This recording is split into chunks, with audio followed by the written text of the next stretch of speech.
Yours is backwards. All right, so now I gotta do it this way.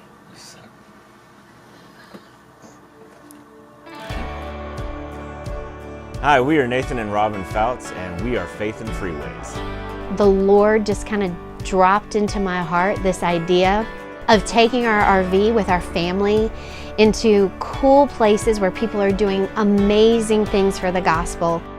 So we loaded up the family in the RV and hit the road to highlight what these amazing ministries are doing for the kingdom. So this week on Faith and Freeways, we got the opportunity to go down to Mount Holly, North Carolina to meet with Pastor, you're gonna hear me right when I say it, Pastor Dump Harper, who is probably one of those people that when you meet, you want to be his best friend right away. You can't have the name Dump and not be amazing. You can't. It's true. So we drove the RV into a park that was in what they call the low end of Mount Holly, and it's right on the outskirts of Charlotte, North Carolina. And in this park, we got together with Dump Harper for the very first time. I worked in a traditional church setting for about 18 years. I spent about a year just kind of reading through the Gospels over and over. And I knew for myself there had to be something different that I was supposed to be doing. And I wasn't sure what it was, but we decided to step out and try to find where we were supposed to be. Basically, we had 4 different things that we felt we knew about what Rhythm Church was going to be. We didn't think we ever needed a building. We wanted to be a church to where if the doors closed to the church, that it would affect the community around it as much as it does the people that attend the church. We also wanted to be a church that could give away half of the money that comes into the ministry. And then the last thing was probably the biggest part of it, was that we weren't ever going to assume that we had seen what church is supposed to be. We never knew we would end up in a park. And he was drawn to this neighborhood, a neighborhood that would be so intimidating to walk down. All he saw were people that needed Jesus, and that became his passion. Literally, it was simply walking around and meeting people. And we never knocked on any doors.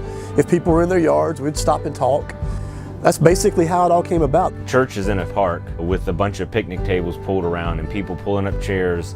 And if it's raining or snowing heavily, then they're underneath the pavilion.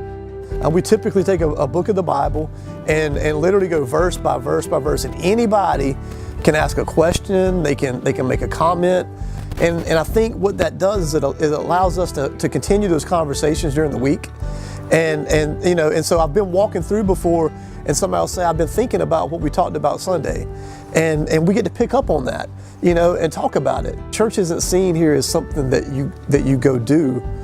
It's who you are. When we got the opportunity to walk with him into the neighborhoods and got to know some of the people and even had the opportunity to pray for some of them, it blew my mind how much respect that they had for Pastor Dump.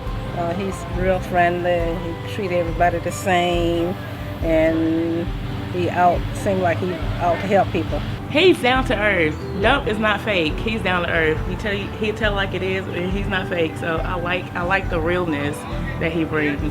I wish we could have seen what things were like before Dump brought Jesus to that neighborhood. His love for Jesus had just overtaken a lot of the people that we met that day. He was introduced to this man, Big Dog, right? Big Dog Mike. Big Dog Mike. I met Mike, and Mike was very, very drunk.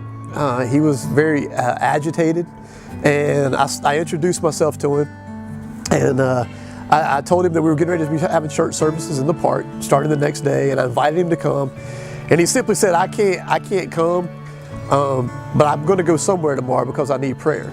And I said, well, do you mind if I pray with you now? And he said, sure. So we prayed together in the middle of the street. So this is the spot right here in the street, right here in the middle of the street where Big Dog and I met a little over 5 years ago. And the next Sunday, the very next day, he was in the park, and he was always here every Sunday after that. He literally would go door to door and ask people to come to church with him. Mike lived another year after that. He died almost exactly a year later, and he had a lot of issues because of all the years of alcoholism. And Mike never completely kicked the habit. He drank less than he did at the time I met him, but he never completely got free of that. But God still took him and God still used him. And that's how I knew this was going to be different than anything I'd ever been a part of. People would ask me, actually, they would say, Dump, how would you describe Rhythm Church? And I would simply say, Jesus shows up every Sunday with alcohol in his breath. And he really did. Mike was the light of Christ in this community. And it was something I've never experienced before. And what it did to strengthen my faith and challenge me is beyond anything I can explain. The impact of Big Dog accepting Christ rippled through the community. And one person in particular was Robert Connor. I was born and raised here in Mount Holly, North Carolina. Been here my whole life. Got out here in the world and started hustling around and selling drugs and doing drugs and getting into trouble with the law, and I ended up going to jail quite a few times, about 30-something times to be exact. Every day I would fuss at him. I'd tell him, I said, honey, you deserve better. You don't deserve this. So I prayed, and I prayed, and I prayed. So God answered my prayer. He sent Reverend Dump and his wife. My relationship with Dump started, we had a guy down here on the corner down there, his name was Big Dog, Mike. Dump was talking to him one day, and he came and Big Dog seen me and he said, Robert, you wanna come to church with me over here? They're having hot dogs. I said, all right, I'll go with you. And I'll say this, the first time that Robert showed up on a Sunday morning, one of our guys said, is that Robert Connor coming up the street? And I said, yeah. He said, he's the baddest dude in the neighborhood. He, like so many other people in the community, saw the difference that was taking place in Mike's life. And so Robert started coming. Sometimes, and it was very common in the early days especially, guys would show up and they would be messed up.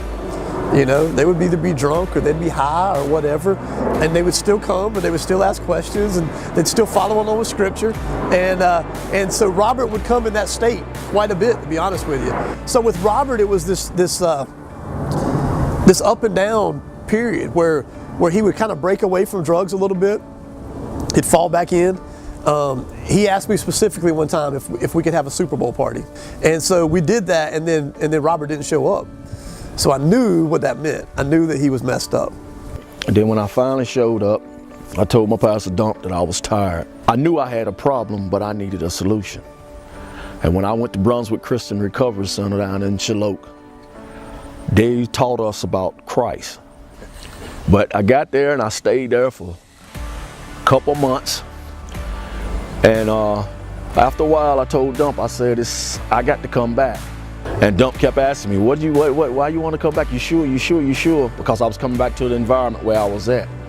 But I said, it's just something that God wants me to do. And since I've been back, I've been speaking.